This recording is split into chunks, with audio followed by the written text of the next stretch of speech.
Hello, neighbors, and good morning. Welcome back to the neighborhood, or welcome to the neighborhood. If this is your very first view, welcome. I hope that you enjoy the show. I am Squealer D, and I am back again. And this time, I am back in the world of finance, and we are talking about debt, guys. Of course, we're learning about our finances. We are learning financial freedom in our 40s. It is all the wonderful F's. Financial freedom in your 40s. I am going to begin trading on the stock market and becoming rich. So, in order to do that, I first have to understand finances. And I figure if I am going to learn finances by myself at 40, I might as well take you all with me. I'm sure there are some of you that need to learn this, that want to learn this. Some of you that know this better than I do, and you want to give me some nuggets of knowledge. I will take those in the comments. Throw your nuggets in there. Throw your chicken nuggets in there, but nuggets of financial knowledge, I will take them. So we have talked about what is the stock market. We have talked about what is stock. We have learned the basics of stockholders, equity, and some of the finance words. We are going to have a finance review, so don't worry, all of that stuff will be reviewed. Or you can check out the very first, what is today, day 7? You can check out the first 6 videos in the folder labeled Stock Market Learning. Simple, guys. So today, we are going to talk about what is debt. Most people know that debt means something you owe, but the 4 pillars of personal finance is assets, debt, income, and expenses. So we have to understand all 4 of those things in order to be masters of personal finance. And in order to be masters of the stock market, we first have to master our own personal finance, guys. If you can't take care of your money, how are you going to take care of money that is supposed to be growing money working for you? You have to know first how money works. So let's go through this really quick and talk about what debt is and how important it is, because I understand that I have debt. And in order for me to start trading on the stock market, I have to rise up out of that debt and make my situation better so that I can start, my hair is getting everywhere, so I can start saving money. That's the next step, guys, so that we can have a bank account to trade off of. So let's talk about the 4 pillars. You need to take a personal financial inventory. First, let's understand your assets. What is considered an asset? And we learned this, guys. These are things you own. Assets are items you own that have value, that could be turned into cash when needed. Assets include cash in your personal checking or savings account, whole life insurance policies, 401ks, investments, land, equity in your home, valuable jewelry, even Aunt Sally's beautiful antique fine china. But it's probably best you do not count on your baseball card collection or your precious moments figurines. The key to an asset is its ability to be converted to liquid cash within a short period of time. Your vinyl collection may be the envy of all your friends, but if you cannot convert it to liquid cash when you need it, then it cannot be considered an asset. So like I have an old antique dresser that everybody says is worth a lot, but I don't even know what it's worth, so it's not an asset. It's just a treasure. And it's okay to have treasures that aren't worth anything, guys. It's mental. I love my treasures, even if they're worth nothing. So, if you're a homeowner, your house is likely, and I'm not a homeowner, so I have no most valuable asset. And homes could not be an asset if you are under the water in them, meaning that your payments are too high for you to afford. It's really not an asset. It becomes a liability. But we'll talk about that. So, the value of your house is offset by a mortgage, if you have one. A mortgage is a liability. So if you're still paying on your payments, especially with the variable rate, then it becomes a liability. The difference between the house asset and the mortgage is your equity. It can increase over time if the property value increases or pay down the loan balance.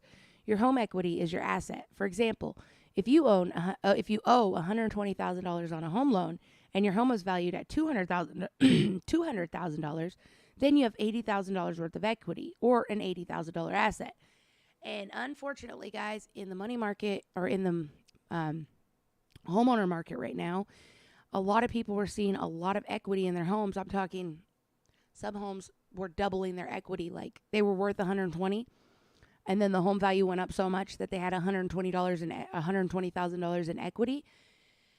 And we can see on the West Coast that home prices are dropping, and that equity is going out the window where it came from, guys. So we can't always count on your home being an asset. So why are assets important? That asset can be used later in life, so it's important to understand how it works and how to use it wisely. We can help you make informed decisions about leveraging your home's equity. In short, using your equity for things that will produce a positive long-range return, like improvements that increase your home's value, or paying off high-interest credit cards, or for covering emergency expenses, are good reasons to access your home equity. It's a bad idea to liquidate your equity for luxury purchases, vacations, and daily living expenses. Bad idea.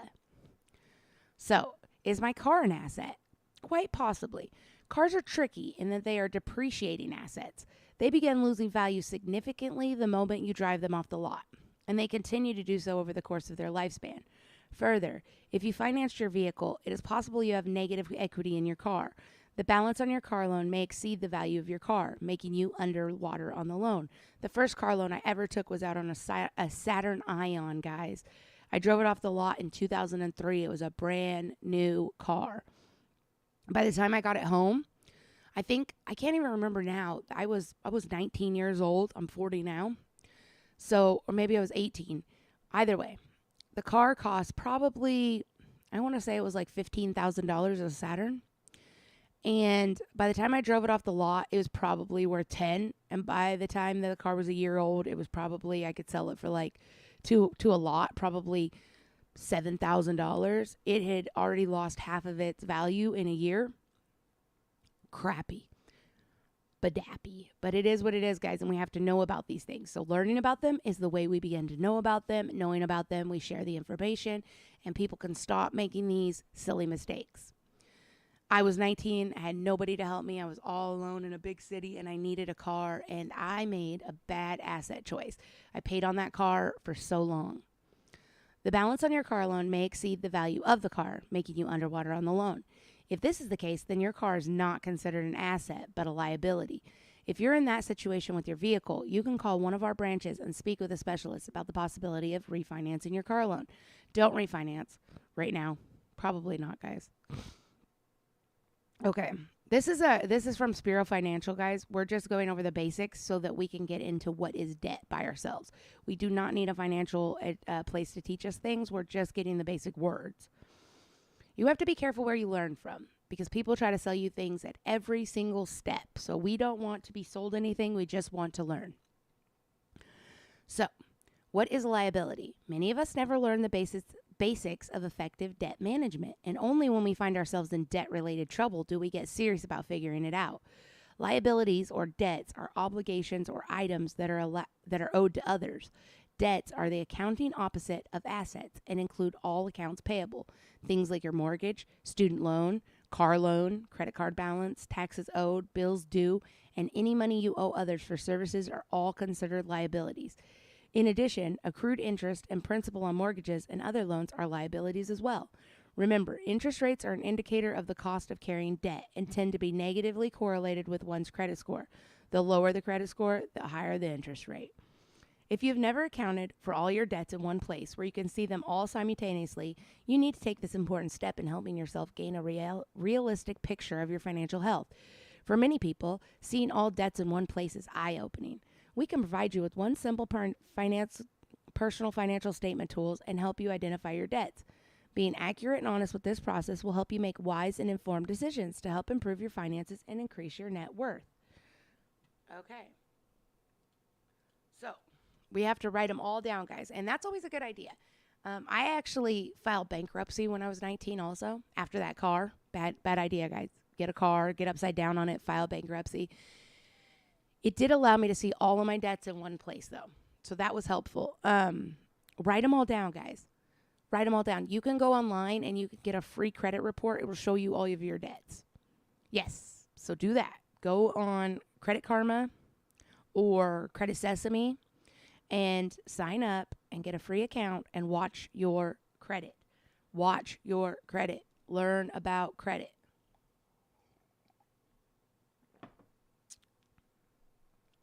So, how should I manage my liabilities? Debt isn't always a bad thing, especially if it's debt you accrued in order to create a stable home for your family or further your education. However, too much debt can feel crushing and increase your mental load. Your first step is to be honest with yourself about how much debt you're comfortable with. Guys, we have to have a limit. It's part of risk management for stock trading. You have to have risk management. You have to have a limit. If you don't set your limits, you will lose money. That doesn't only go for the stock market. If you don't set your limits in life, you will go over what you're supposed to spend. You'll spend more on your credit cards. The way to manage your liabilities, write them down like they just suggested. That's the first step. And then take out what you don't need. That is the step I'm on right now, guys. So after I read this, I'll tell you what I'm doing, and then you guys can tell me in the comments what you're doing or what you think would be a good idea, or maybe what you've done before. That will be helpful for people in my position. This is my second go around of messing things up, guys. I messed things up when I was 19, and here I am again at 40. It's okay to mess things up twice, but then we have to learn, right? So here I am learning. So it should always be the goal to regularly increase assets while decreasing debt. So get rich while not getting poor, guys. We want to go up, not go down. Think of it as building your own personal equity or a wall, guys. Your assets are the wall and your debt breaks the wall down. If you want a nice, big, gigantic wall like the Wall of China, the Great Wall, you have to increase your assets immensely. I'm talking stock market, guys. But you have to decrease these debts down so that they're not tearing down your wall. And you do that by having an upper limit and a lower limit. Set your limits, guys. If people set more limits in life, we would be better off. Set limits with your children. Set limits with your mate. Set limits with your parents. Set limits with your money. Set limits with your food so you don't get overweight. Set limits. Maximize and minimize your risk, guys. We have to do it. Otherwise, you gain 20 pounds like I did during the freaking shutdown, and you get a little tubby, and you spend too much money, and you realize that at the end of the pandemic that you are still in the exact same place you were, except for you're a little bit more tubby. So make it a goal to get and stay debt-free. It's the new rich. So if you cannot overspend, minimize your debts, increase your assets, that's really rich, guys. If you decrease your debt, it will create a stable home, decrease your mental load, and not have any other extra money you have to pay out, guys. How many problems would that fix? If you have a stable place to live, your mental load is reduced, meaning you don't have stress, and you don't have debt to pay out. How much better would your life be? But you say, but Donna, Squealer, how could we get there? How could we get to be debt-free? Just follow along, guys. Listen, learn, and enact. We can't just listen and learn, guys. We have to do it too. So, for instance, let's talk about me, because this is about me, guys. I'm learning. You can learn too. But for me, I know that I have several goals, guys. 4 pillars, right? What do they say the 4 pillars are? Our 4 pillars are assets. So right now, guys, I don't have many assets, but that's okay. Debts, I do have many debts. I have a small income, and I have minimal expenses because I am knocking them out, guys. So what I want to do is grow my assets, shrink my debts, grow my income, and shrink my expenses. So we're going to grow what comes in, and we're going to shrink what goes out. That's our idea. And I also want to do that in my physical health. I want to shrink my body and grow my mind. It's a good way to think about things, guys. So we'll be eating healthy, working out, and getting smart. And then while we do that, we will be growing our assets, personal checking, savings account, whole life policies, 401s, investments, land, equity, jewelry. We're not buying jewelry, guys. Don't go buy jewelry and say you're increasing your assets. Don't do it. Don't do it just because I said that. But if you already have jewelry, it is an asset. Do not go out and buy jewelry just to have an asset. Okay, so we understand liabilities and assets, guys. And now let's see how we can get the positive. That while assets and liabilities give a great picture of your overall long-term financial health, tracking income and expenses can help you understand your money day to day and month to month. These two items are the money you make versus the money you spend. While these numbers may fluctuate, they are not subjective. These are black and white numbers you must keep up with on a monthly and yearly basis. The difference between these two represents either debt you continue to incur or savings you are squirreling away. We vote for squirreling away. Now that you know what your assets and liabilities are, you have a better sense of your net worth. Take a hard look at your income and expenses. So, income is all the money you generate. It also includes interest and dividends you make on your investments. We don't have those yet. I don't have those yet, guys, but I will. Tax refunds also qualify as income. For those under age 65, take-home pay usually constitutes the majority of income. Retirees and those over 65 gain most of their income from investments, Social Security, and pensions. When taking stock of your income, be sure to include benefits that reduce your expenses, such as employer-provided health insurance, or that increase your assets, such as 401k programs. While these benefits don't put cash into your checking account directly, they do increase your overall financial health and reduce your out-of-pocket expense. So, the rest of this, you can come and read it at Sparrow Financial if you want. My nose is itchy. But we are going to skip over that. We know the 4 financials. Let's us go specifically into debt, guys, because if we don't understand debt, how can we crawl out of it? A lot of us are in some crushing debt. I am not in crushing debt. I think I'm in baby debt. No, I'm not in baby debt. I'm in like mediocre elementary school debt. I would say I probably have like $10,000 in debt. And then school loans, which, school loans, guys. So, what is debt? Debt is something, usually money, owned by one party to another. Debt is used by many individuals and companies to make large purchases that they could not afford under other circumstances. Unless a debt is forgiven by the lender, it must be paid back, typically with added interest. Hey, I love it when debt is forgiven by the lender, guys. One time I owed my friend $100, and then he was like, "Don't pay it back. It's cool." And I was like, "Yeah, that's cool." So guys, be nice to your friends. Let their debt be forgiven. If somebody owed me right now, I would let their debt be forgiven.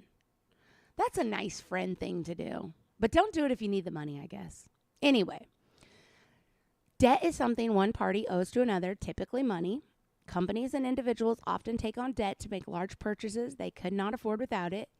Debt can be secured or unsecured with a fixed end date or revolving. Consumers can borrow money through loans or lines of credit, including credit cards. Corporations can also issue debt in the form of bonds to raise capital.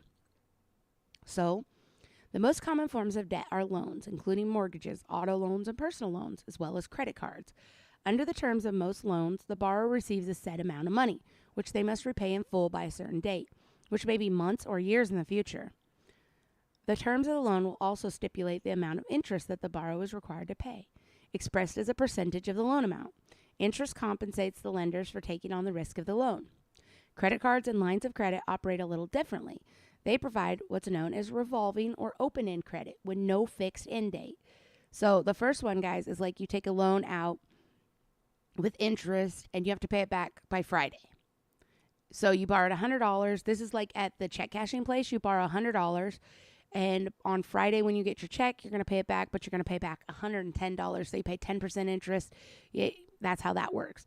A credit card has no fixed end date. They might have payment dates, but no, you can hold the balance on there forever, guys, if you're paying payments. So as long as you don't exceed the limit. When students take out federal student loans to pay for college, they will receive a certain sum of money that they agree to pay back in the future with interest. Guys, student loans, drop it in the comments what you think about student loans. One day, we'll have a whole conversation just on student loans. And don't think that the government erased all the student loans. I don't know. Some people don't have student loans, so they think, oh, the government paid everybody's student loans. They didn't. They didn't pay student loans.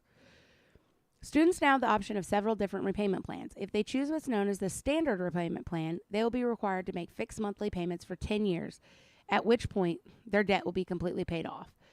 Each of those monthly payments will represent a portion of the principal they owe plus interest on their debt. I know people paying $800 a month for their school loans. $800. It's a house payment, guys. The interest rate on federal student loans for undergraduates is currently 4.99%. And that can go up, guys. That changes. Debt can come in a variety of forms. That's why we're not going to school for this, guys. No school. Oops. No school loans for us. We will learn for free on YouTube. And that's okay. Learning for free is the way to be, guys. So debt can come in a variety of forms, each with their own uses and requirements. Most types of debt fall into one or more of the following categories. Secured debt is also known as collateralized debt. That means the borrower has pledged something of value to back up the debt. With a car loan, for example, the vehicle usually serves as collateral. If the borrower fails to repay the money they borrowed to buy the car, the lender can seize and sell it. Repo, guys. I heard personally on a reliable website that car repossessions have went through the freaking roof, guys. I heard that thousands and thousands of people are having their cars repoed because they can no longer afford the payment. Horrible situation. Don't take a payment that's higher than you can pay, guys. With your house, with your car, with anything. Do not take a payment that's higher than you can afford. You won't be able to make it. And then you'll just what? Falter on the payment. And then they're going to come repo your car. And you're going to have put all that money, the down payment and all those payments into that car, and you're going to lose it. And it's going to be nothing. That's what happened to my Saturn Ion. I had that car for 2 years. I paid on it for 2 years. I paid $3,000 for a down payment. Gone. They repoed the car. I didn't have the money to keep paying for it. I had just had my first daughter. I had just gotten through a separation. And bam, bam, bam, repoed the car. Life lesson. Don't take on a loan that's bigger than you can pay. Because they'll do that to your home too, guys. If a borrower fails to make payments, foreclose, take the home. You know how many people lost their homes in 2008, guys? Because their payments were too big. They could not afford it. The variable rates went up. Their payments went up to $10,000 a month, and they couldn't afford that. Who can afford $10,000 a month if you have a regular job at Safeway? Nobody. So that's secured debt, guys. You can get, if you have bad credit right now, you can get what's called a secured credit card. And you put like $300 on the credit card, and then you'll have $300 of credit, and you use that like a credit card, and they report to the credit bureau. What are they called? To the credit union, credit bureau. I don't know. That credit place, Expedia or Xperia, whatever it's called, Experian. They report there. So you can build credit with a secured, it's like a debit card, but it's a secured credit card. Very helpful. That's my cousin got a secured credit card before she bought her home, and it helped rebuild her credit up very quickly. It was nice. Unsecured debt does not require any collateral. Instead, the lender decides whether to grant a loan based on the borrower's credit worthiness. This, guys, is why you need your credit score to go up, because unsecured debt, like home loans and things like that, they need a higher credit score. So, most credit cards and most personal loans are examples of unsecured debt. Because unsecured debt can be riskier to the lender, it generally commands a higher interest rate than secured debt. So revolving debt provides the borrower with a line of credit that they're able to borrow from as they wish. The borrower can take up to a certain amount, pay back the debt, and borrow up to that amount again. The most common form of revolving debt is credit card debt. So you have a Target card that you can spend $300 on, and you pay it back and borrow it again. As long as the borrower fulfills their obligations, typically by making monthly payments of at least a certain minimum amount, the line of credit remains available for as long as the account is active. Over time, with a favorable repayment history, the amount of revolving debt that's available to the borrower may increase. A mortgage is a type of secured debt used to purchase real estate, such as a house or a condo. Mortgages are usually paid back over long periods, such as 15 or 30 years. And remember, if you can't pay the payment, what do? Repo. Mortgages are often the largest debt, apart from student loans. That's not to scare you guys saying that they'll repo it. It's to educate you not to get a loan that you can't afford. So, just because you really want that house that's $1 million, can you afford $1 million payment? No, probably not. You guys, I read that there's only 22 million heirs. 22 million millionaires in the United States. We can't all afford 22. 350 million people in the United States, and only 22 million of them are millionaires. And that even means millionaire homes. So if you own $1 million house, they call you a millionaire. You might not be a millionaire. You might just have $1 million house, right? Just because you have a piece of property worth $1 million doesn't mean you have $1 million. But that's how they count you as a millionaire in this country. And there's only 22 million of them. That's 6% of the United States, guys. That means that the rest of us are not millionaires. The rest of us are poorionaires. We're lowly poor people. And that means that we cannot afford $1 million mortgage. So if your mortgage is $1 million, you can't afford it. And it may get repoed if things get bad for you. And that is bad. So mortgages are often the largest debt, apart from student loans, that consumers will ever take on. And they come in many different varieties. Two broad categories are fixed rate mortgages and adjustable rate mortgages, or ARMs. In the case of ARMs, the interest rate can change periodically, usually based on the performance of a particular index. Guys, so adjustable rate mortgages mean that percentage of interest that you're going to pay is going to go up and down. So yeah, you might start with a really low one like 1, but what happens if it goes up to 10? That's 9% increase. Your payments might go up by thousands of dollars on your mortgage. It's absurd. It's absurd. Know what you're getting into when you sign a mortgage, guys. Companies that want to borrow money have some options that aren't available to individual consumers. In addition to loans from a bank or other lender, they're often able to issue bonds and commercial paper. Bonds are a debt instrument that allow a company to borrow funds from investors by promising to repay the money with interest. Both individuals and investment firms can purchase bonds, which typically carry a fixed interest or coupon rate. If a company needs to raise $1 million to fund the purchase of new equipment, for example, it could issue 1,000 bonds with a face value of $1,000 each. And then you buy one of those, and you can get your money back, promising to repay the money with interest. So if you buy a $1,000 bond, and let's say it had 5% interest, you might make $1,500 back at the end of the bond. Bonds commonly become due at a certain date in the future, called the maturity date. And if you don't leave them in to the maturity date, they go down in how much you will get, at which time the investor will receive the bond's full face value. In addition, the investor will have received regular interest payments throughout the intervening years. Commercial paper is short-term corporate debt with a maturity of 270 days or less. So this one, guys, a bond could be 10 years. This one's 270 days. So properly used debt can be advantageous to individuals and companies alike. Few people could buy a home without a mortgage, and many people couldn't afford a new car without an auto loan. Credit cards can be a great convenience and even a lifesaver in emergency situations. For companies, access to debt can make all the difference in their ability to expand and compete. But debt can be risky for borrower and lender alike. With enough credit cards in their wallets, consumers can easily accumulate an unmanageable amount of debt, especially if they lose their jobs or face another serious setback. Companies that take on large amount of debt may not be able to make their interest payments if sales drop, putting the business in danger of bankruptcy. Even if it doesn't reach that point, having too much debt can impose a crippling burden on a company, requiring it to devote much of its income to debt repayment rather than productive purposes. The best way to stay out of debt trouble is to have a plan for paying it off. That starts with not taking on too much debt in the first place. For example, consumers should pay attention to their credit utilization ratio, also known as the debt to limit ratio. That's the amount of debt that they currently owe as a percentage of the total amount of credit they have available to them. For example, if someone has 2 credit cards with a combined credit limit of $10,000 and they currently owe $5,000 on those cards, their credit utilization ratio is 50%. They're using 50%, guys, half of 10,000. Lenders typically prefer that consumers keep their credit utilization ratios below 30%, and credit scores penalize individuals for exceeding that level. So they should have no more than $3,000, guys, $3,000 on those cards. If they have more than that, they're getting penalized.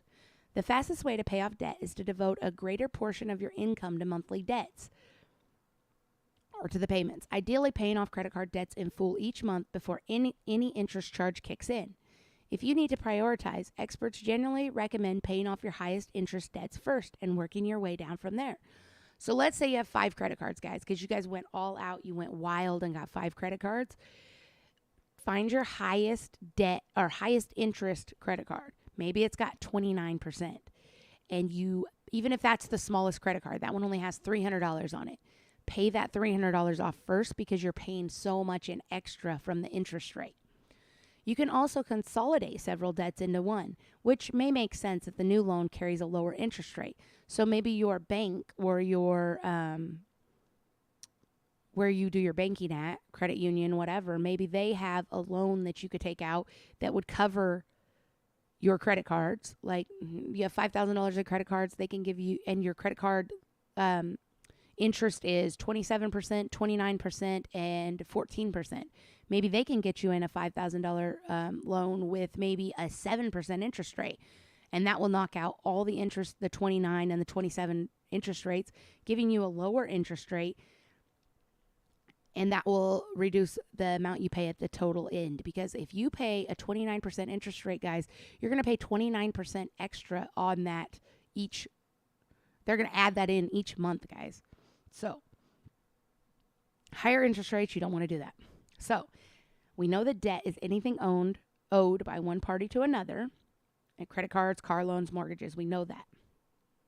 So the legal definition of debt: any obligation or alleged obligation of a consumer to pay money arising out of a transaction in which the money, property, insurance, or services which are the subject of the transaction are primarily for personal, family, or household purposes, whether or not such obligation has been reduced to judgment.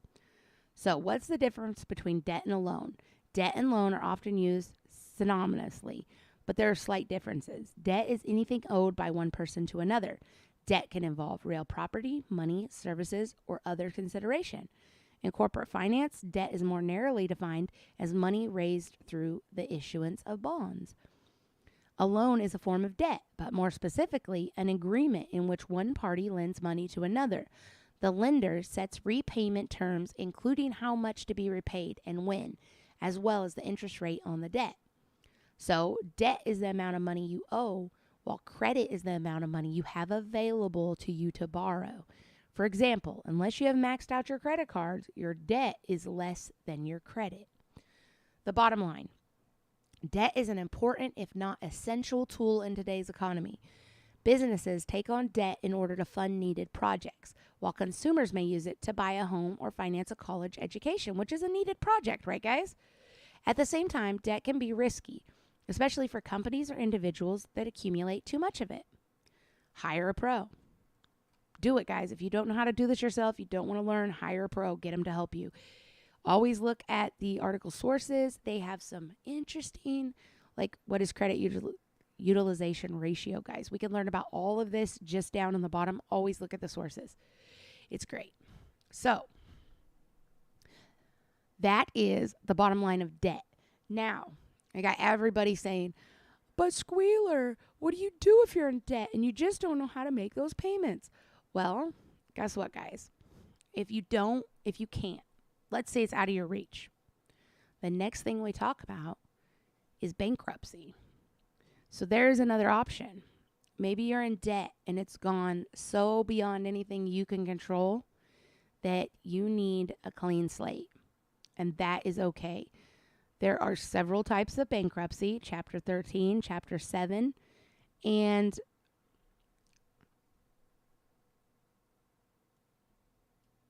you can file, guys.